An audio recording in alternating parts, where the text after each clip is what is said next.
ओम शांति।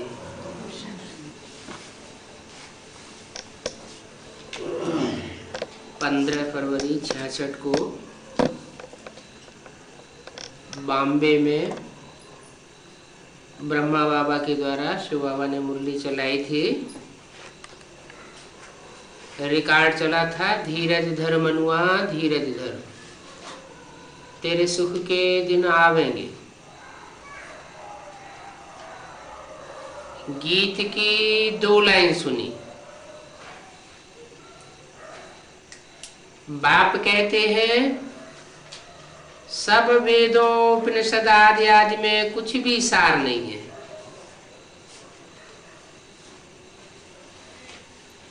फिर भी जैसे आटे में लून, ऐसे थोड़ी सच्चाई है।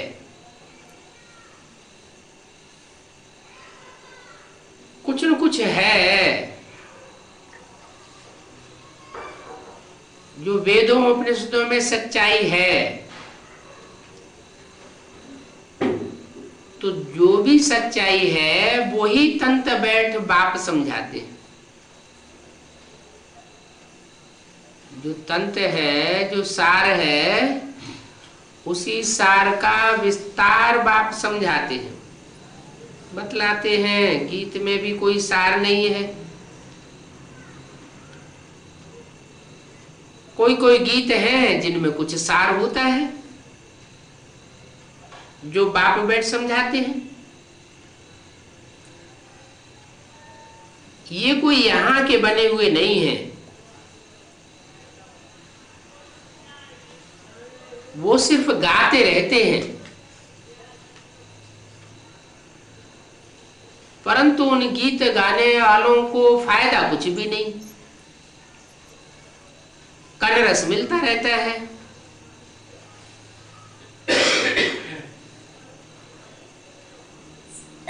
वहां कोई धैर्य देने वाला है क्या? जो गाते हैं गीत में धीरज धर मनुआ धीरज धर, मनुआ कहा जाता है मन को। हे मेरे मन धीरज धर। यहां तो धीरज देने वाला बाप है। त्रिमूर्ति शिव है। त्रिमूर्ति शिव की 3 मूर्तियां हैं। ब्रह्मा रूपी मन मनुआ, विष्णु रूपी संस्कार शक्ति, और शंकर रूपी बुद्धि का 3रा नेत्र।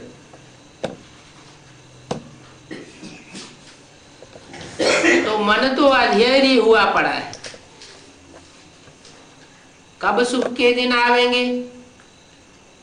बाप धीरज देते हैं, धीरज धर, तेरे सुख के दिन आवेंगे, निश्चय रख। तो यहां तुम बाप बच्चों को बाप धीरज दे रहे। तुम बच्चों को मालूम है, दुनिया को मालूम नहीं कि सुख के दिन आने वाले हैं। आए नहीं हैं, आने वाले हैं। बाप आया हुआ है। तो जिन बच्चों में भावना है वो समझते हैं कि बाप मिला, सब कुछ मिला। बाप जो हेवनली गॉड फादर कहा जाता है, हेवन का रचयिता है, तो वो हमको स्वर्ग का सुख जरूर देगा। दुनिया के लिए दुख के दिन है, और हमारे लिए तो दुख के दिन गए के गए। क्यों? क्या प्रूफ है कि दुख के दिन गए के गए और सुख के दिन आए के आए? ये प्रूफ है कि अभी इस दुनिया के विनाश के लिए एटॉमिक एनर्जी तैयार हो चुकी है। ऐसे ऐसे हजारों हजार वाट के एटम बम तैयार हुए हैं जो इससे सारी दुनिया को खलास कर देंगे। 60-65 साल पहले इन एटम बमों का नाम निशान नहीं था। मनुष्य के मस्तिष्क में भी नहीं था कि ऐसी कोई घातक चीज भी हो सकती है जिससे सारी दुनिया खलास हो जाए।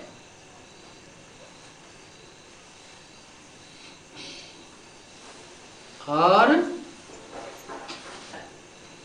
आज से 50 साल पहले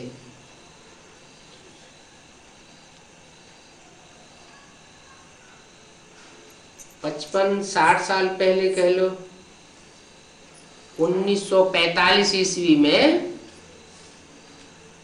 20-20 मेगावाट की 2 बम्बियां फेंकी गई जापान के 2 बड़े शहरों में, हिरोशिमा नागासाकी, और दोनों शहर तबाह हो गए, जैसे कि भस्म हो गए। वो तो 20 मेगावाट के थे, अभी तो हजारों हजार मेगावाट के एटम बम कई देशों में बने पड़े। कई देश ऐसे हैं जो उजागर रूप में अपने पास रखे हुए हैं, जैसे फ्रांस, इंग्लैंड, चीन, रशिया, अमेरिका। लेकिन कुछ और देश ऐसे भी हैं जो गुप्त रूप में अपने पास एटॉमिक एनर्जी बना के रखी हुई है। तो अगर एक देश भी छिड़ गया,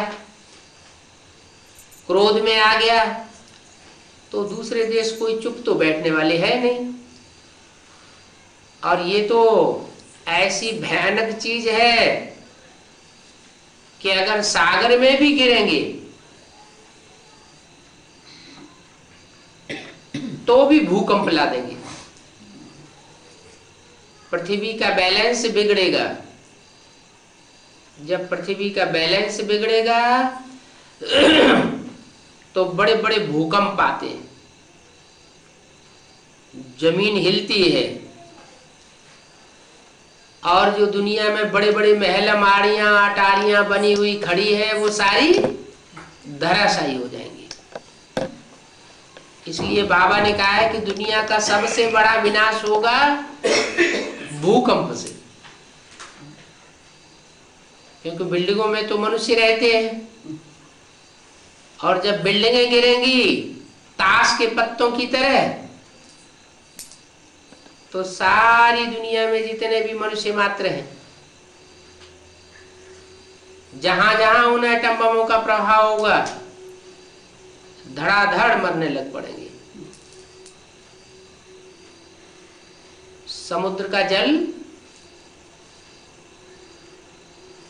खौलने लगेगा, जैसे पानी खौलता है। और पृथ्वी पर उत्तरी ध्रुव, नॉर्थ पोल और साउथ पोल में जो बड़े बड़े ऊंचे ऊंचे मीलों ऊंचे बर्फ के पहाड़ हैं, वो सब पिघलने लग पड़ेंगे। अभी भी पिघल रहे हैं। समुद्र का स्तर धीरे धीरे ऊंचे उठ रहा है, लेकिन उस समय तेजी से समुद्र का स्तर ऊपर उठेगा। और जो धर्मखंड आज से 2500 साल पहले इस सृष्टि पर थे ही नहीं, जैसे इस्लामी धर्मखंड अरब देश, क्रिश्चियन धर्मखंड यूरोप, अमेरिका,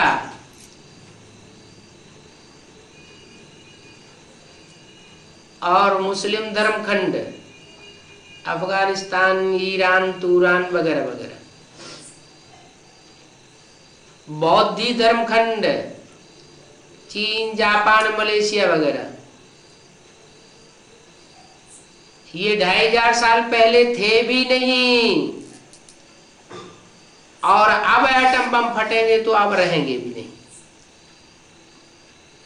एक भारत देश ही था जो पहले भी था, अभी भी है और आगे भी रहेगा। ये सब विनाशी धर्मखंड है, क्योंकि विनाशी धर्म पिताएं आकर के विनाशी धर्मखंडों में अपने विनाशी धर्म की स्थापना करते हैं। एक अविनाशी बाप ही सृष्टि पर भारत में आता है। जो अविनाशी धर्मखंड भारत है उसमें अविनाशी धर्म की स्थापना करता है। ये भारत देश ही रहेगा और सब धर्मखंड समुद्र के अंतराल में डूब जाने वाले हैं।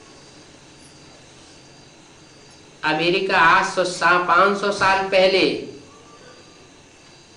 मनुष्य के मस्तिष्क पटल पर इसका नाम निशान नहीं था। 500 साल के अंदर ये अमेरिका समुद्र से ऊपर आई और लोगों को पता चला। वो भी भूले भटके कुछ इंडियंस अपनी नवैया लेकर के, जहाज लेकर के समुद्र में जब भटक गए तो चलते चलते ऐसे देश में पहुंच गए जो वहां जाकर के बस गए, अमेरिका में। उन इंडियंस को कहा गया रेड इंडियंस। ऐसे ही ऑस्ट्रेलिया 300 साल पहले मनुष्य जानता भी नहीं था कि ऑस्ट्रेलिया नाम का कोई महाद्वीप है। वो भी समुद्र के अंतराल से ऊपर आया। तो ये जो पहले थे नहीं, अब फिर नहीं रहेंगे। क्यों? क्योंकि ये विनाशी धर्मखंड पवित्रता का इनमें पालन नहीं होता। वहां कन्याएं माताएं स्वतंत्र रहती है। जैसे शास्त्रों में दिखाया है कि रावण की बहन शूर्पणखा जंगलों में घूमती रहती थी। ऐसे ही इस कांटों के जंगल में कोमल कोमल वृत्ति की कुमारी कन्याएं विदेशों में आज भी घूमती रहती है। कहीं हवाई जहाज में घूमती हैं, कहीं ट्रेन में घूमती हैं। उनके माँ बाप उनकी सिक्योरिटी के लिए, उनकी सुरक्षा के लिए कोई ध्यान नहीं देते। तो उनकी पवित्रता क्या बचेगी? नहीं बच सकती। और भारत में तो कन्याओं के ऊपर, माताओं के ऊपर कितना ध्यान दिया जाता है। कहीं ये वैश्या न बन जाए, कहीं ये परपुरुष के संपर्क संबंध में न आ जाए। तो यहाँ पवित्रता का विशेष ध्यान रखा जाता है। इसी पवित्रता के कारण भारत में भगवान को आना पड़ता है। भारत की ही ये नदियां हैं, चैतन्य नदियां, जिनमें स्नान करने के लिए लोग जाते हैं पतित पावनी समझ करके। विदेश की नदियों में कोई स्नान करने नहीं जाता, वो तो जड़ नदियां हैं। वास्तव में भगवान जब आता है तो कन्याओं माताओं को ही चैतन्य नदी बनाता है। उनमें ऐसा ज्ञान जाल भर जाता है जिस ज्ञान जल में स्नान करके सारी दुनिया पतित से पावन बनती है। अभी वो समय फिर चल रहा है।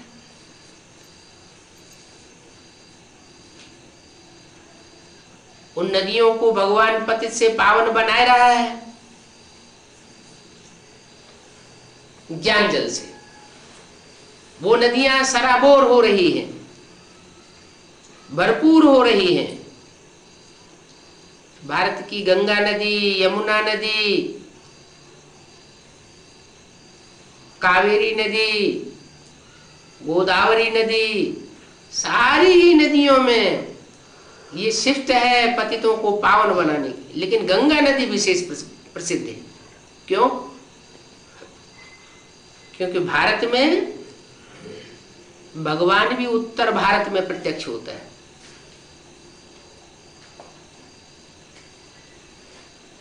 उत्तर भारत में ही वो गंगा नदी बहती है। वो तो जड़ नदी है, जरूर कोई चैतन्य नदी भी है।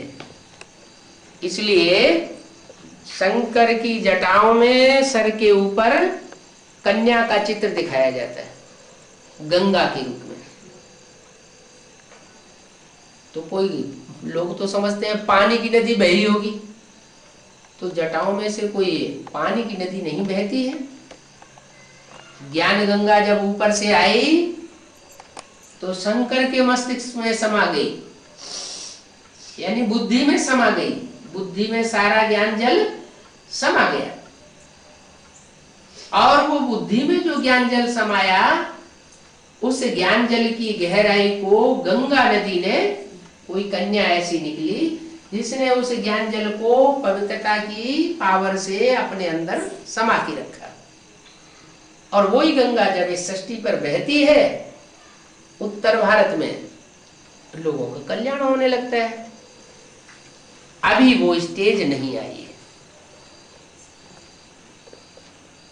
अभी भी भगवान जो ज्ञान दे रहा है वो ज्ञान सागर है, जहां से वो नदियां निकलती हैं। वो दक्षिण भारत की विशेष आत्माएं अभी भी उस ज्ञान को समझ रही है। उत्तर भारत की आत्माएं नहीं जग रही है। ये सारा ही प्रदेश दक्षिण भारत का है। दक्षिण भारत का मुख्य शहर है माया की नगरी बंबई। तो जो मायावी नगर है,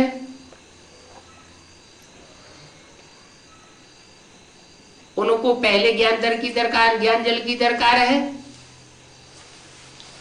या जो भगवान का प्रदेश है वहां ज्ञान जल की पहले दरकार है? मायावी जो नगर कहा जाता है, जहां की राजधानी, तो वो प्रदेश भी सारा मायावी, धन संपत्ति से ही भरपूर, धन संपत्ति का प्रभाव ज्यादा रहता है। तो भगवान आकर के पहले ऐसे ही भारत के दक्षिणी प्रदेश में पहले प्रत्यक्ष होता है। इसलिए भारत को दक्षिण प्रदेश, भारत के दक्षिण प्रदेश को भारत का विदेश कहा है। क्यों? क्योंकि यहाँ की भाषाएं सब अलग अलग हैं। महाराष्ट्र में मराठी बोली जाती है, बहुत सी ऐसी माताएं, कन्याएं, भाई लोग हैं जो हिंदी नहीं समझ सकते। उससे और पूरब में चले, दक्षिण में चले, तो वहां आंध्रा में तेलुगु बोली जाती है, वो तो हिंदी बिल्कुल ही नहीं समझते। और नीचे दक्षिण में चले तो तमिलनाडु में, वहां तो बिल्कुल ही हिंदी के लिए कोई स्थान ही नहीं है। हिंदी भाषा कोई बोलना जानता ही नहीं। कर्नाटक कन्नड़ बोली जाती है, केरला मलयालम बोली जाती है। अब भगवान आकर के हिंदी में बोलता है, क्योंकि भारत में भगवान को आना है हिंदुस्तान में, तो वो तो हिंदी ही बोलेगा। ऐसे तो हिंदी सारे भारत में कुछ न कुछ बोली जाती है। उत्तर भारत से लेकर दक्षिण भारत तक, पश्चिम भारत से लेकर के पूर्व भारत तक कुछ न कुछ हिंदी तो हर प्रदेश में बोली जाती है। लेकिन दक्षिण भारत में खास वहां के लोग हिंदी जानने वाले नहीं हैं। तो भगवान को पहले कहाँ आना पड़े? भगवान का ज्ञान पहले कहाँ फैलना चाहिए? उत्तर भारत में फैलना चाहिए, दक्षिण भारत में? अगर उत्तर भारत में फैले तो वो तो पहले ही हिंदी में होशियार है, तो वो तो ले उड़ेंगे। और दक्षिण भारत वाले तो बिल्कुल ही रह जाएंगे बेचारे, क्योंकि उनके पास तो भाषा भी नहीं है। तो ये है ड्रामा, ऐसा ही बना हुआ है कल्याणकारी, कि दक्षिण भारत में भगवान पहले आता है। तो आप देखेंगे जाके वहां, या देखा होगा, उत्तर भारत में भले कार्य चल रहा है भगवान का, लेकिन उत्तर भारत की आत्माएं अभी भी जग नहीं रही है, क्योंकि ज्ञान गंगा अभी भी सोई हुई पड़ी है। इसलिए मुरली में बोला है ज्ञान गंगाएं निकली हैं अंत में, तो वो तो अंत में निकलेंगी, तब उत्तर भारत वालों का कल्याण होगा। लेकिन दक्षिण की नदियां सक्रिय हो गई, वो एडवांस एनालिसिस ले रही है, भगवान से प्राप्ति कर रही है अपने हिस्से की, और हिंदी भी तीव्रता से सीख रही है। क्या हिंदी भी, यहाँ ऐसे नहीं कि दक्षिण भारत के लोग हिंदी नहीं जानते हैं, तो हिसाब बना हुआ है कि भगवान का ज्ञान पहले पहले उन प्रदेशों में फैलता है जहां के लोगों को ज्यादा जरूरत है, फिर लास्ट में उत्तर भारत वालों को पल्ले पड़ेगा। वो तो हिंदी जानने वाले हैं, शास्त्रों का भी अच्छा ज्ञान है, वो तो तेजी से उठा लेंगे। तो अब तो टाइम बहुत हो चुका है। क्या कितने साल हो गए? 36 से लेकर के 65 साल वो, और 4 साल ये, 65 4 69 साल पूरे हो गए। और जितने भी धर्म पिताएं आए हैं उन सब ने 100 वर्ष के अंदर अपना अपना धर्म स्थापन किया है, कि ज्यादा टाइम किसी ने लगाया। इब्राहिम आए, उन्होंने इस्लाम धर्म स्थापन किया, बुद्ध आए, बौद्ध धर्म स्थापन किया, क्राइस्ट आए, क्रिश्चियन धर्म स्थापन किया। किसी ने 100 साल से ज्यादा का टाइम नहीं लगाया। तो परमात्मा आकर बड़े से बड़े धर्म की स्थापना करता है, ऊंचे से ऊंचे धर्म की, तो उसे भी जास्ती में जास्ती कितना टाइम चाहिए? उसे भी 100 साल चाहिए। इसलिए शास्त्रों में लिखा हुआ है ब्रह्मा की आयु 100 साल। ब्रह्मा 100 साल की उम्र में खत्म हो जाता है। अब ब्रह्मा के 4 मुख दिखा दिए गए। कौन से ब्रह्मा की बात होगी? तो ब्रह्मा है, अलग अलग तरीके से उनको अलग अलग 4 मुखों में, 5 मुखों में, पंचानन चतुरानन के रूप में गाया गया है। भगवान आकर के इन 100 वर्षों के अंदर ब्रह्मा, प्रजापिता ब्रह्मा द्वारा पूरी नॉलेज सुनाई देते हैं, और उसका प्रैक्टिकल रूप भी सामने आ जाता है इन 100 वर्षों के अंदर ही। माने नॉलेज का जो ज्ञान का जो रिजल्ट है, ज्ञान से सदगति, ऋते ज्ञानान्न मुक्ति, बिना ज्ञान की मुक्ति नहीं होती। तो ज्ञान का रिजल्ट है मुक्ति और जीवन मुक्ति। वो 100 वर्ष के अंदर मुक्ति और जीवन मुक्ति की स्टेज भी ब्राह्मण बच्चों की बनती है, जो ब्रह्मा की औलाद बनते हैं। अभी नंबरवार पुरुषार्थ अनुसार ब्राह्मण तो बने, ब्रह्मा की औलाद बने, लेकिन जो ब्रह्मा की औलाद बने हैं उन ब्राह्मणों में 2 तरह के ब्राह्मण तैयार हो गए, जो शास्त्रों में गायन है। रावण, कुंभकर्ण, मेघनाथ जैसे भी ब्राह्मण थे, और गुरु वशिष्ठ, विश्वामित्र जैसे भी ब्राह्मण थे। रावण, कुंभकर्ण, मेघनाथ जैसे राक्षसी ब्राह्मण, उनका काम ही था, उनका जीवन का धंधा ही था दूसरों को दुख देना और दुखी होना। और जो गुरु वशिष्ठ, विश्वामित्र जैसे श्रेष्ठ ब्राह्मण थे, जिनकी संख्या थोड़ी थी, उनका काम होता है अपने जीवन को तपस्वी बनाना, जीवन को तपाना, निखारना, दिव्य गुण धारण करना, दूसरों को धारण कराना, ज्ञान रत्न धारण करना, दूसरों को धारण कराना, ईश्वरीय शक्तियों को धारण करना, आसुरी शक्तियों को नहीं।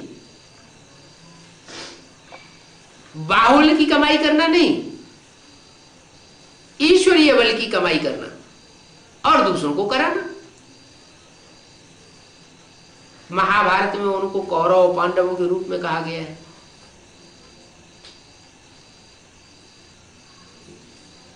पांडव थोड़े थे, उंगलियों उंगलियों पे गिने जाने योग्य 5 पांडव गाए गए। 5 का मतलब कोई 5 नहीं थे, लेकिन इतने कम थे कि उंगलियों पे गिने जा सकते हैं। और कौरवों को 100 दिखाया गया है, और उनकी प्रजा तो हजारों की करोड़ों की तादाद में दिखाई गई है। कहते हैं कौरव और पांडवों दोनों की सेनाएं मिलकर के 18 अक्षौणी थी। अब उस 18 अक्षौणी सेना में रथ सवार भी दिखाए गए हैं, घुड़सवार भी दिखाए गए हैं, पैदल भी दिखाए गए हैं। अगर हिसाब लगाया जाए तो आज दुनिया की जितनी आबादी है उतनी आबादी 18 अक्षौणी उन्होंने सेना की दिखा दी है। अब इतनी बड़ी आबादी, दिल्ली के नजदीक वो कुरुक्षेत्र जो शहर बसा हुआ है, उस शहर के अंदर तो कुरुक्षेत्र में वो लड़ाई हो नहीं सकती, न इतनी सेना इकट्ठी हो सकती है। वो तो बेहद की बात है। कुरुक्षेत्र, कुरु माना कर्म, कर्म करने का क्षेत्र माना युद्ध भूमि करने, ऐसी कर्मों की युद्ध में जो भूमि बनाई गई वो कोई स्थूल भूमि की बात नहीं है। इसलिए गीता के पहले ही श्लोक में आया, धर्म क्षेत्रे कुरुक्षेत्रे समवेता युयुत्सव।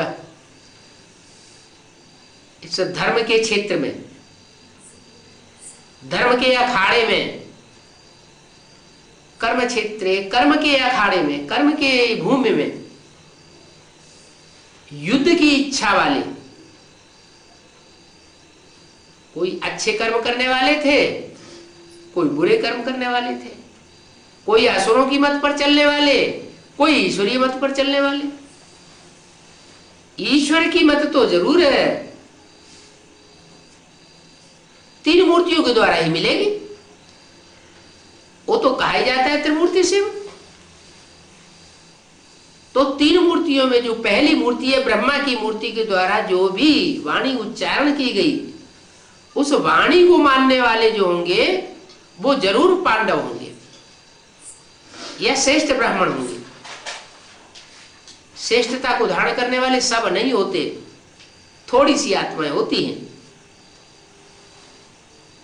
तो मुरलियों को मानने वाली आत्माएं, थोड़ी सी आत्माएं, उंगलियों पर गिनी जाने वाली आत्माएं संख्या में थोड़ी होती हैं, असुरों की तादाद ज्यादा होती है, इसलिए उनके ऊपर अत्याचार होते हैं, उनके ऊपर बाहुबल का प्रयोग हो सकता है, होता है, तो सहन करना पड़ता है। क्यों? क्योंकि पांडवों ने पंडा बाप से पढ़ाई पढ़ करके जन्म जन्मांतर की राजाई प्राप्त की, और जो जन्म जन्मांतर के राजाएं बनते हैं वो राजाएं द्वापर कलयुग में जब राजा बनते हैं तो उन्हें विदेशियों का संग का रंग लगता है। वो कामी क्रोधी लोभी मोही अहंकारी बन जाते हैं। जो सतयुग में, त्रेता में, द्वापर, सतयुग त्रेता में देवता थे, वो ही द्वापर में आकर के द्वैतवादी बन जाते हैं। और वो राजाएं तपस्या करते हैं तो राजाई प्राप्त करते हैं, और जब राजाई प्राप्त करते हैं तो उनमें अहंकार आ जाता है। इसलिए गायन है, तप कर राज, राज कर नरका। तपस्या करके द्वापर कलयुग में राजाएं बने, और जो राजाएं बनते हैं तो प्रभुता पाए काहे मदनाई। जिनको कुर्सी मिल जाती है, जिनको प्रभुता मिल जाती है, जिनको पदमान मर्तबा मिल जाता है, तो उनको मद अहंकार आ जाता है, और अहंकार में चूर होकर के वो उल्टे पलटे काम करने लग पड़ते हैं, तो बहुत ही प्रजा को दुख देते हैं। तो जिन जिन आत्माओं को राजा बन करके, क्योंकि परमात्मा ने तो राजाई जिन बच्चों को दे दी, लेकिन जिन बच्चों ने राजाई ली सतयुग त्रेता में तो उसका सही उपयोग किया, और द्वापर कलयुग में आकर के संग के रंग में आके दुरुपयोग करना शुरू कर दिया, तो लोगों को बहुत दुख देते हैं। तो जो जिनको जिनको दुख दिया है वो आत्माएं इस आखिरी जन्म में आकर के अपना हिसाब किताब लेने के लिए कौरवों के रूप में और यादवों के रूप में लड़ाई लड़ने के लिए सन्नद्ध हो जाती है। जो परमात्मा बाप के बच्चे बनते हैं उनको फिर सहन करना पड़ेगा। इसलिए बाप कहते हैं बच्चे धीरज धरो। क्या तुमने जो पाप कर्म किए हैं राजा बन करके रानी बन करके, उन पाप कर्मों का थोड़ा मुआवजा हिसाब किताब पूरा हो लेने दो। जब तुम्हारे हिसाब किताब पूरे हो जाएंगे तो तुम्हें धैर्य रखने की दरकार नहीं रहेगी। तुम्हारी नई दुनिया तुम्हारे सामने खड़ी हुई दिखाई पड़ेगी। तो बाप आथत देते हैं कि तुम्हारे सुख के दिन आने वाले हैं। अभी तो ये दिन प्रतिदिन दुख बढ़ता ही जाता है और मनुष्यों की वृद्धि होती जाती है। मनुष्यों की वृद्धि क्यों हो रही है? कारण क्या है? पहले आबादी कम क्यों थी और अब आबादी ज्यादा बढ़ती क्यों जा रही है? हाँ, इम्प्योरिटी बढ़ती जा रही है। तो जब ज्यादा इम्प्योरिटी बढ़ेगी, व्यभिचार बढ़ेगा, वैश्यावृत्ति बढ़ेगी, तो संतान ज्यादा पैदा होगी। दूसरी बात, आत्माएं तो ऊपर से लगातार नीचे उतरती चली जा रही है और जैसे जैसे दुनिया में धर्मों की संख्या बढ़ रही है वैसे वैसे और ज्यादा आत्माएं उतर रही है। सतयुग में थोड़ी आत्माएं उतरती है, त्रेता में और ज्यादा उतरती है, द्वापर में फिर और ज्यादा उतरती है, कलयुग में सारी की सारी आत्माएं ऊपर से नीचे उतर जाती है। तो जनसंख्या तो बढ़नी है ना। सिर्फ मनुष्यों की जनसंख्या नहीं, कीट, पशु, पक्षी, सबकी जनसंख्या बढ़ रही है क्योंकि सभी प्रकार की आत्माओं के बीज, जो चैतन्य बीज रूप आत्माएं हैं, वो ऊपर से नीचे उतर रही है। देखो इतनी कीटनाशक दवाइयां छिड़की जा रही हैं खेतों में, देश में भी विदेश में भी। मच्छर मारने की, मक्खी मारने की दवाइयां छिड़की जा रही हैं। क्या ये कीटाणु, कीड़े मकोड़े कम हो रहे हैं? बढ़ रहे हैं और ज्यादा बढ़ रहे हैं।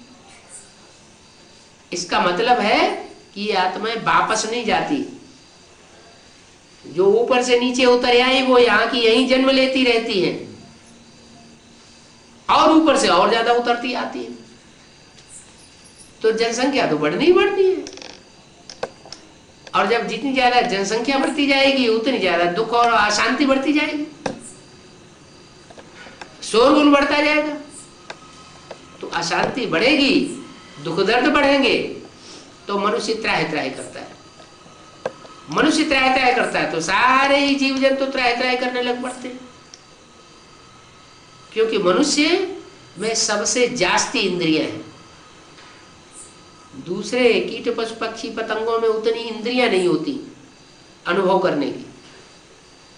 सुख भी इंद्रियों से भोगा जाता है और दुख भी इंद्रियों से भोगा जाता है। और जिसमें ज्यादा इंद्रियां होंगी वो सुख भी जास्ती भोग सकता है और दुख भी जास्ती भोग सकता है। बाकी ऐसी कोई बात नहीं है कि मनुष्य को दूसरी योनियों में जाकर के जन्म लेना पड़े। नहीं, जो जैसा बीज होता है उस बीज में से वैसा ही वृक्ष निकलता है।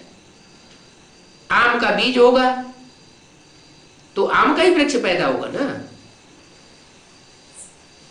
नीम का बीज होगा तो नीम का ही वृक्ष पैदा होगा ना।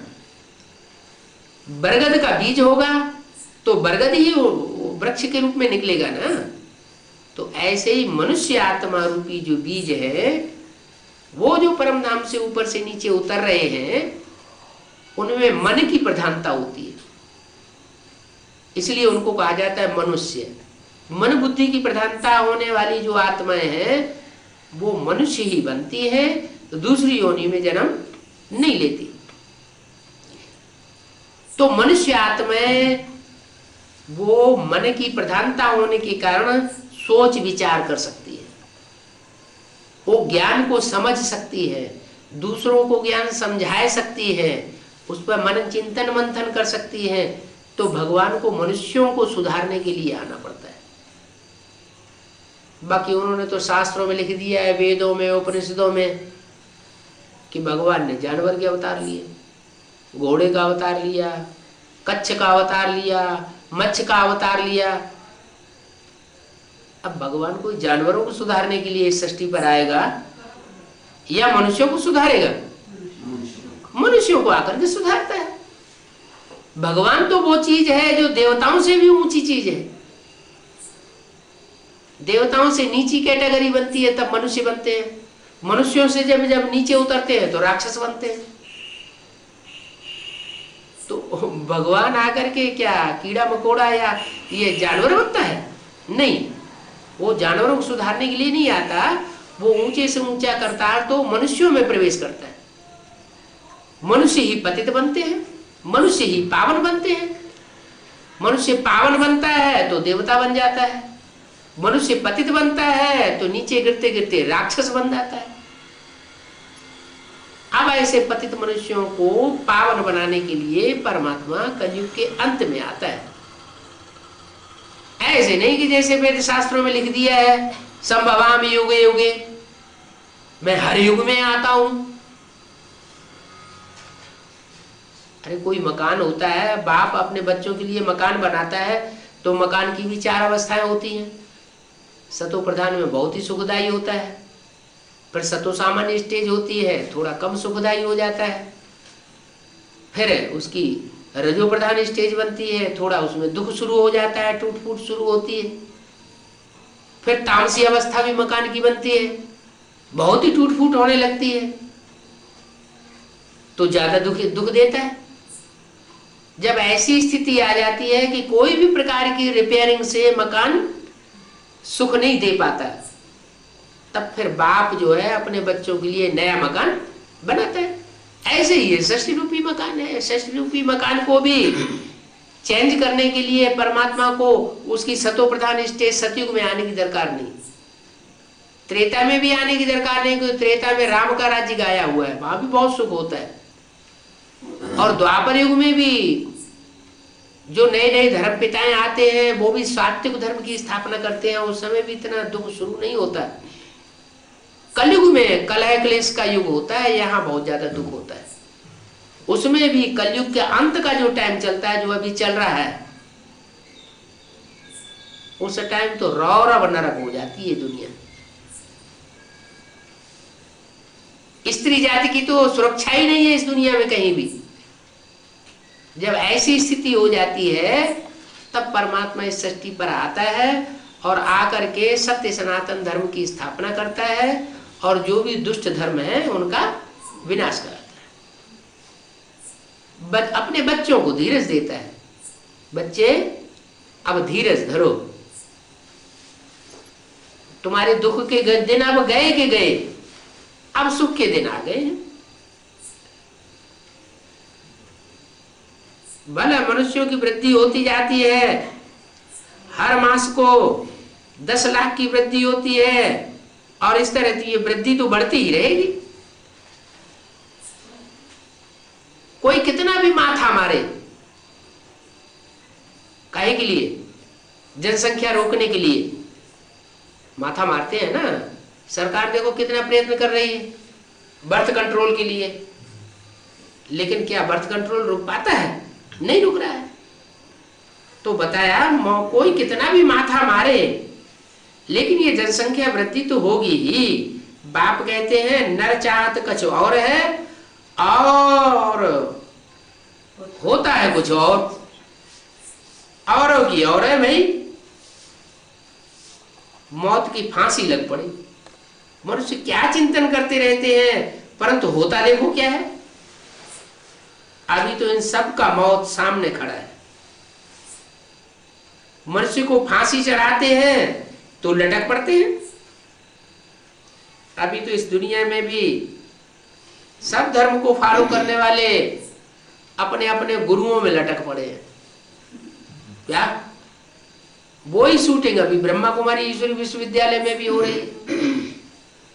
भल भगवान आकर के ज्ञान सुना रहा है, लेकिन भगवान की ज्ञान की सुनाई हुई बातों पे ध्यान नहीं देंगे, फिर भी अपने अपने गुरुओं में लटक पड़े हैं। इन सब का मौत है। जब फांसी लगती है तो समझते हैं आत्मा निकल गई, चली जाएगी, परंतु कोई आत्मा निकल करके घर थोड़ी जाती है। इसी दुनिया में कहीं न कहीं दुख में मरी है तो दुखी दुनिया में जन्म ले लेती है। आना तो फिर भी यही है। वास्तव में सच्ची फांसी तो तुम खाते हो। सच्ची फांसी और झूठी फांसी। सच्ची फांसी तुम कैसे खाते हो कि तुम बाप की याद में ऊपर ही लटक जाते हो, ऊंची स्टेज में। तुम ऐसी फांसी खाते हो, ऊंचते ऊंच की याद में तुम ऊंचे से ऊंचे लोक में अपनी मन बुद्धि से निवास करते हो, तो तुम सच्ची फांसी खाते हो। तुम एक की याद में लटक जाएंगे, वो तो मनुष्य गुरुओं की याद में लटक जाते हैं, लटक मरते हैं। तुम जानते हो हम ये शरीर छोड़ेंगे और हमारी आत्मा चली जाएगी। शरीर छोड़ेंगे का मतलब क्या, मर जाएंगे? मरने की बात नहीं है। अभी जो शरीर के साथ देह और देह के संबंधियों के साथ हमारी मन बुद्धि का लगाव लगा हुआ है, वो लगाव को हम छोड़ देंगे, जीते जी मर जाएंगे। इस शरीर से कौन मरना चाहता है? कोई चाहता है कि हम मर जाएं? कोई नहीं मरना चाहता। वो तो जबरदस्ती मरना पड़ता है तो मर जाते हैं। तो बाप हमको ऐसी इच्छा मृत्यु सिखाते हैं कि तुम अपन को आत्मा समझते हुए, स्टार आत्मा समझते हुए और दूसरों को भी स्टार आत्मा के रूप में देखते हुए मुझ बाप को याद करेंगे तो तुम इस शरीर के मोह से छूट जाओगे। तो तुम अपन को अपने आप फांसी पर चढ़ाते हो, उनको तो जबरदस्ती फांसी पर चढ़ाया जाता है। दूसरे लोग चढ़ाते हैं और हम अपने को बाप की याद में अपनी इच्छा से ही फांसी पर चढ़ा देते हैं। तुम जानते हो हम ये शरीर छोड़ेंगे और हमारी आत्मा चली जाएगी। योग की यात्रा फांसी है क्या? फांसी क्यों है? क्योंकि सभी देहधारियों का जो लगाव है वो बुद्धि से तोड़वाया जाता है। घर जाने के लिए मौत को याद करते हैं, बाप आत्माओं को समझाते हैं। क्या? किसको समझाते हैं? आत्माओं को समझाते हैं। आत्माओं को समझाते हैं। कीड़े मकोड़े पशु पक्षी पतंगे सबकी आत्माओं को समझाते हैं। मनुष्य आत्माओं में भी सब मनुष्य कीड़े मकोड़ों जैसा पार्ट बजाने वाले जो सबको काटते ही रहते हैं, उनको समझाते हैं। उन आत्माओं को समझाते हैं जो बाप के बच्चे ब्राह्मण बने और ब्राह्मण बन करके जिन्होंने आत्मिक स्थिति को धारण करने की प्रैक्टिस पक्की कर ली। इसलिए मुरली में बोला है, आत्मा रूपी सुई की सारी कट उतर जाने पर तुम बच्चे डायरेक्ट बाप से सीखोगे। क्या? दीदी दादी दादाओं से नहीं सीखोगे। किससे सीखोगे? डायरेक्ट बाप तुमको सिखाएगा। डायरेक्ट सुप्रीम टीचर तुमको पढ़ाई पढ़ाएगा। कब? जब आत्मा स्टार को याद करते करते तुम्हारा ऐसा अभ्यास पक्का हो जाएगा और तुम्हारी बेसिकली आत्मा की सारी कट उतर जाएगी। कट माना जंग लगी होती है ना, वो जंग सारी उतर जाएगी। तो बाप आत्माओं को समझाते हैं। क्या? कोई देह अभिमानियों को नहीं समझाते। देह अभिमानी सांडे समझने वाले भी नहीं है, वो बाप को पहचानने वाले भी नहीं है। वो तो देवान में इतने चूर रहते हैं कि आत्मिक स्टेज उनकी बनी ही नहीं पाती। देह और देह के संबंधियों को छोड़ने की बजाय और ही ज्यादा नए नए संबंध जोड़ते रहते हैं। तो बाप आत्माओं से बात करते हैं, ममता आदि कुछ नहीं है। किनको? जो आत्मिक स्थिति में स्थित हो जाने वाले बच्चे हैं उनको देहधारियों में ममता नहीं रहती, बाप को भी कोई ममता आदि नहीं है। ये सारी आत्माओं की बात है, देह अभिमानियों की बात नहीं है। आत्माओं में मन बुद्धि आर्गन्स है, तो आत्मा के सूक्ष्म आर्गन्स होते हैं, ये स्थूल आर्गन्स है। कौन कौन से सूक्ष्म आर्गन्स हैं आत्मा के? मन, संकल्प शक्ति, बुद्धि, निर्णय शक्ति, फैसला करने की शक्ति, और संस्कार। अनेक जन्मों के जो अच्छे बुरे कर्मों के प्रभाव जमे हुए हैं मन बुद्धि के ऊपर, वो कहे जाते हैं संस्कार। वो संस्कार, उसी को परिवर्तन शक्ति कहा जाता है। तो बोला ये आत्मा के सूक्ष्म आर्गन्स हैं, और ये जो देखने में आते हैं ये स्थूल आर्गन्स हैं, जैसे हाथ, पांव, नाक, आंख, कान, तो ये स्थूल है। तो बाप आत्माओं को तसल्ली देते हैं, धीरज धर मनुआ धीरज धर। बातचीत जरूर शरीर द्वारा होगी, क्या बाप भी बात करेंगे, धीरज देंगे, तो धीरज देने वाली बात कोई शरीर के द्वारा ही करेंगे ना। और बच्चे भी बाप से बात करेंगे तो शरीर के द्वारा ही करेंगे, है? तथाकथित ब्रह्मा कुमार कुमारियां क्या कहते हैं कि बाप सुप्रीम सोल इस समय शरीर के द्वारा बात करते हैं, हैं? वो तो कहे वो तो बात करने वाला तो ब्रह्मा के तन में आता था और वो हमको देकर के हमसे बात करके चला गया। हम ही भाग्यशाली हैं, अब तुम तो हमारे से पढ़ाई पढ़ते रहो। क्या जो कुछ हमने पाना था सो पा लिया, अब तो हमारे पिछलग्गू बन के रहो। बाप कहते हैं नहीं, मैं तो पहले ही बोल दिया मुरली में, अंदर वाले रह जाएंगे, बाहर वाले ले जाएंगे। क्या माना सन 68-69 में बाबा ने जब शरीर छोड़ा, उससे पहले ही बोल दिया मुरली में कि अंदर वाले रह जाएंगे, माने जो सरेंडर्ड हैं ब्रह्मा कुमार कुमारियां वो रह जाएंगी, और परमात्मा का जो असली ज्ञान है, जो बाहर घरग्रस्त में रह रहे कीचड़ की दुनिया में, वो उठा ले जाएंगे। तो ऐसे ही हुआ। ब्रह्मा बाबा की शरीर छोड़ने के 5-7 साल के बाद एडवांस ज्ञान निकला, और जो एडवांस ज्ञान त्रिनेत्री के द्वारा निकला, त्रिनेत्री शंकर के द्वारा, उस ज्ञान को जो सरेंडर है ब्रह्मा कुमार कुमारियां अंदर वाली, वो नहीं जान पाई। अभी भी जान पा रही है क्या? अभी भी नहीं जान पा रही। और जो बाहर में रहने वाले थे, घरग्रस्त में रहने वाले, जिनको वो समझते हैं कि ये तो पतित है, ये तो गृहस्थी है, ये तो गिरिहस्थी है, उन्होंने उठा लिया। तो बताया बच्चों को बाप तसल्ली दे रहे हैं, कहते हैं मैं शरीर का आधार लेकर तुम बच्चों को समझाता हूं। जब तुम्हारा अभ्यास आत्मा को याद करने का, स्टार को याद करने का, निराकारी स्टेज का पूरा होता है, तो मैं इस शरीर का आधार लेकर तुम बच्चों को समझाता हूं। ये क्यों नहीं कहा सुनाता हूं? पहले सुनना होता है कि पहले समझाना होता है? हैं? पहले सुनना सुनाना होता है, बाद में समझना समझाना होता है। तो सुनने सुनाने का काम किसके द्वारा किया? ब्रह्मा के द्वारा सुनने सुनाने का काम किया। मुरली सुन ली और दूसरों को मुरली रिपीट करके सुना दी। जैसे तोता होता है ना, तोता रट्टू तोता कहा जाता है, तो वो सुनता है टियों टियों की आवाज में और वैसे ही करके बोल देता है जैसा सुनता है, दिमाग से बात को समझता कुछ भी नहीं। ऐसे ही ब्रह्मा के द्वारा तथाकथित ब्रह्मा कुमार कुमारियों ने सुन लिया और दुनिया को सुना दिया, और अभी भी सुना रहे।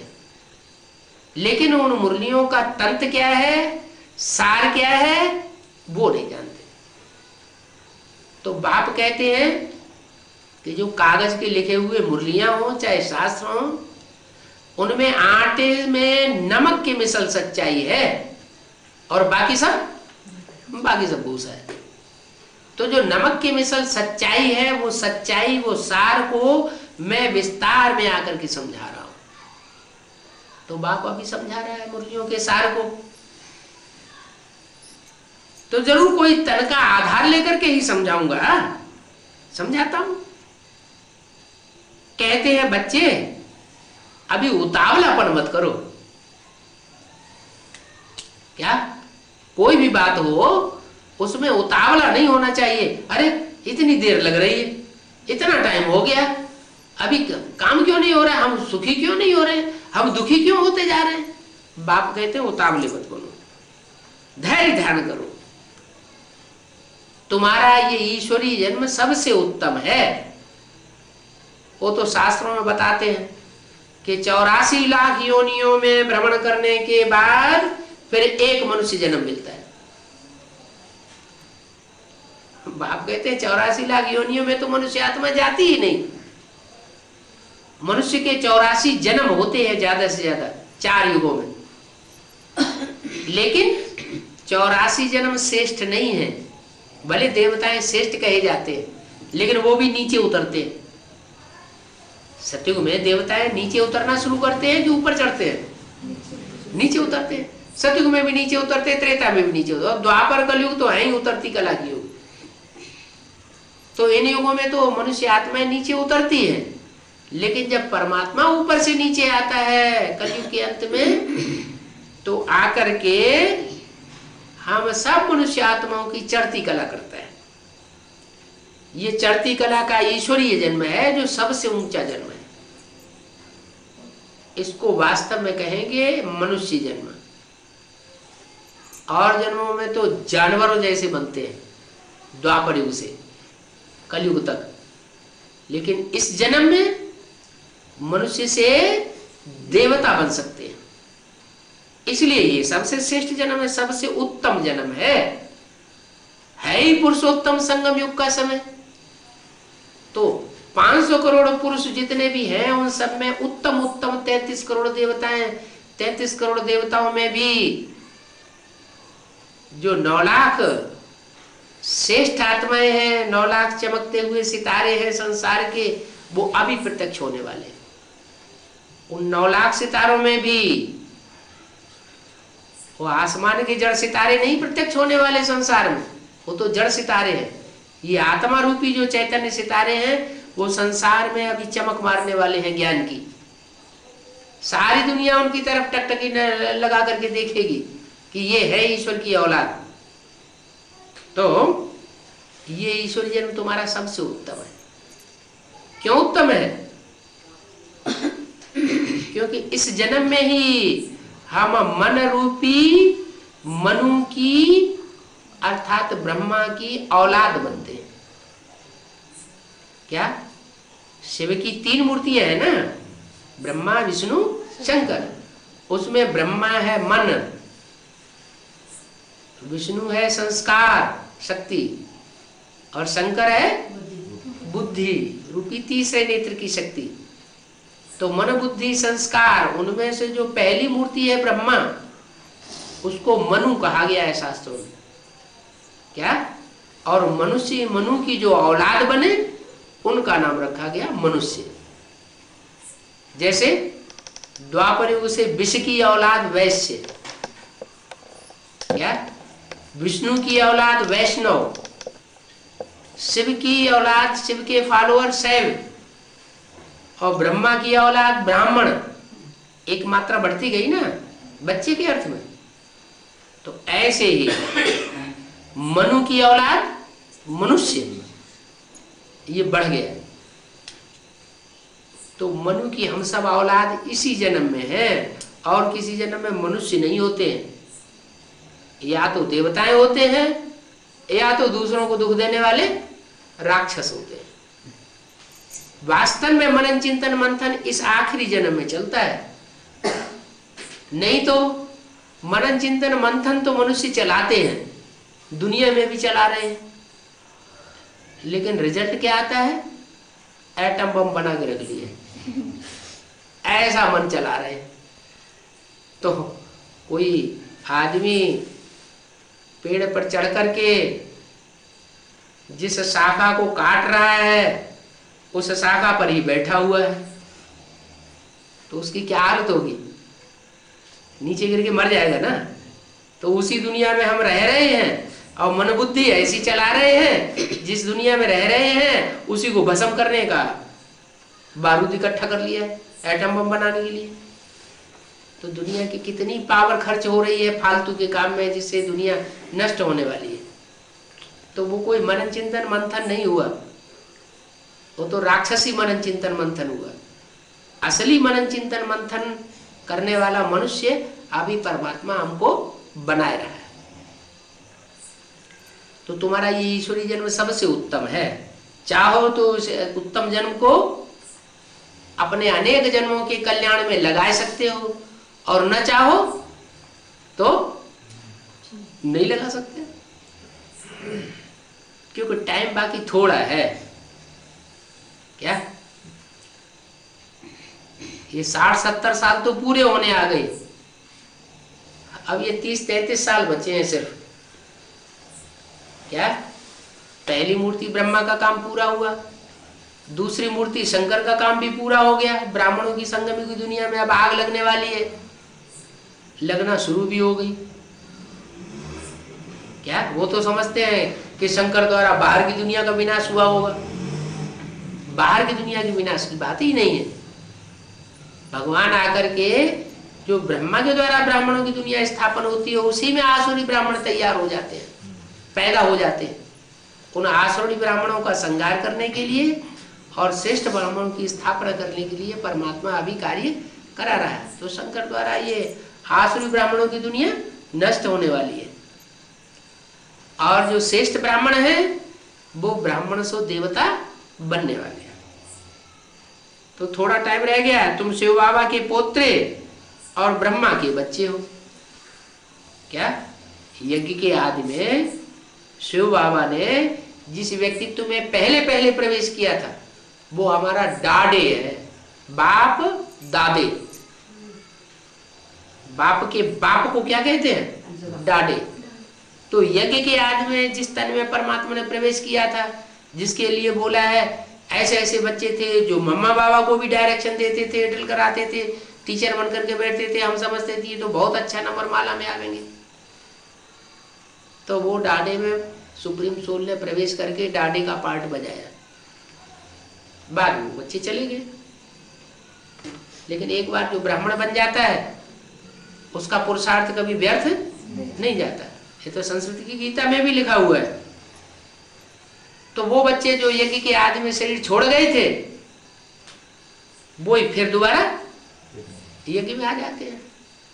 तो दोबारा यज्ञ में आते हैं, वो अपने पूर्व जन्म की प्रारब्ध ब्राह्मणत्व की लेकर के आते हैं, इसलिए एडवांस में तीखे जाते हैं। वही बच्चे फिर बैठे हुए हैं एडवांस में, एडवांस जा रहे हैं, ज्ञान में भी एडवांस जाते हैं, योग में भी एडवांस जाते हैं, धारणाओं को धारण करने में भी एडवांस जाते हैं, और ईश्वरीय सेवा करने में भी एडवांस जाते हैं, आगे आगे जाते हैं। तो तुम डाडे से वर्षा ले रहे हो, वही डाडे, ये जो यज्ञ के आदि में राम वाले शरीर में प्रवेश जिसने किया था, वही राम वाली आत्मा फिर शरीर छोड़ करके शंकर के रूप में ब्राह्मणों की दुनिया में प्रत्यक्ष हो जाती है। और उस डाडे से तुम वर्षा ले रहे हो। काहे का वर्षा ले रहे हो? सुख और शांति का वर्षा ले रहे हो। तो बाप ये तुम्हें आथत देते हैं कि अभी तुम्हें अशांत होने की दरकार नहीं है। इस समय तुमको सारे विश्व की आदि मध्य अंत का ज्ञान बुद्धि में है, और किसी जन्म में ये ज्ञान नहीं रहता है आदि मध्य अंत का। क्योंकि सतयुग में देवता है तो बुद्धू होते हैं, वो तो अपने सुख भोगने में ही मस्त रहते हैं। त्रेता में भी सेमी देवताएं होते हैं। द्वापर युग में द्वैतवादी बुद्धि बनती है तो असुरों का संग होना शुरू हो जाता है। आसुरी धर्मों का ज्ञान दुनिया में फैलता है, तो वहां भी हम जो सृष्टि के आदि मध्य अंत के ज्ञान को नहीं जान पाते, सिर्फ सृष्टि की हस्ती थोड़ी जानते हैं। वो भी जब से इब्राहिम बुद्ध क्राइस्ट आए हैं तब से जो आसुरी सृष्टि है उसकी हिस्ट्री को हम जानते हैं, वो भी पूरी नहीं, कहीं सच्ची और कहीं झूठी। बाकी ये लास्ट जन्म है जबकि मैं आता हूं, इस समय मैं तुमको सृष्टि के आदि मध्य अंत का पूरा राज अभी समझा रहा हूं। अभी चाहो तो समझ सकते हो, जन्म जन्मांतर के ज्ञान के संस्कार तुम अपनी बुद्धि में भगवान से प्राप्त कर सकते हो। भगवान को कहा जाता है सदगुरु। क्या? सारी सृष्टि की सदगति करने वाला गुरु है। वो सदगुरु जरूर आकर के कोई यूनिवर्सिटी खोलता होगा, वो है ईश्वरीय यूनिवर्सिटी। यूनिवर्सिटी का मतलब ये होता है जिसमें सारा यूनिवर्स पढ़ाई पढ़े। यूनिवर्स माना सारी दुनिया, तो ये सारी दुनिया को पढ़ाई पढ़ाने की यूनिवर्सिटी परमात्मा बाप आकर के खोली हुई है। इसमें क्या बनाया जाता है? मनुष्य से देवता बनाने का ज्ञान दिया जाता है। अब जो चाहे सो बने, न चाहे तो जैसे 500-700 करोड़ ऐसे ही एटम बमों की आग में भस्म हो जाएंगे। देवता तो बन नहीं पाएंगे, देवताएं तो फिर भी बनेंगे ज्यादा से ज्यादा 33 करोड़, और श्रेष्ठ से श्रेष्ठ 9 लाख, और 9 लाख में भी 16,108 गोप गोपियां गाई हुई हैं, और उनमें भी 1000 भुजाएं ब्रह्मा की गाई हुई है जो भगवान की विशेष सहयोगी बनती है भुजा के रूप में, और उनमें भी 108 बहुत श्रेष्ठ हैं जिनकी माला सब धर्मों में घुमाई जाती है। सब धर्मों में 108 मणकों को, आत्माओं को याद करते हैं कि नहीं? और उनमें भी 8 सबसे श्रेष्ठ है। वो अभी 2-4 साल में प्रत्यक्ष होने वाले हैं पूरे ही पूरे। अब जो चाहे सो पद ले लो। वो भी यूनिवर्सिटी होती है, उसमें भी रिजल्ट निकलता है पास विद ऑनर कितने हुए, फर्स्ट क्लास कितने निकले, सेकंड क्लास कितने निकले, थर्ड क्लास कितने पास हुए। अब इस यूनिवर्सिटी का भी रिजल्ट निकलने वाला है। सवार इतने लाख हाथी सवार, इतने लाख पैदल, ये सब मिलाकर के अक्षौणी उन्होंने बताया हुआ है। तो दुनिया की आबादी उस हिसाब से कितनी हुई? 18 अक्षौणी तो आबादी होती है दुनिया की। वो वहाँ कुरुक्षेत्र के मैदान में, कुरुक्षेत्र जैसे छोटे शहर में कहाँ से आ जाएंगे? ये सारी दुनिया की बात है।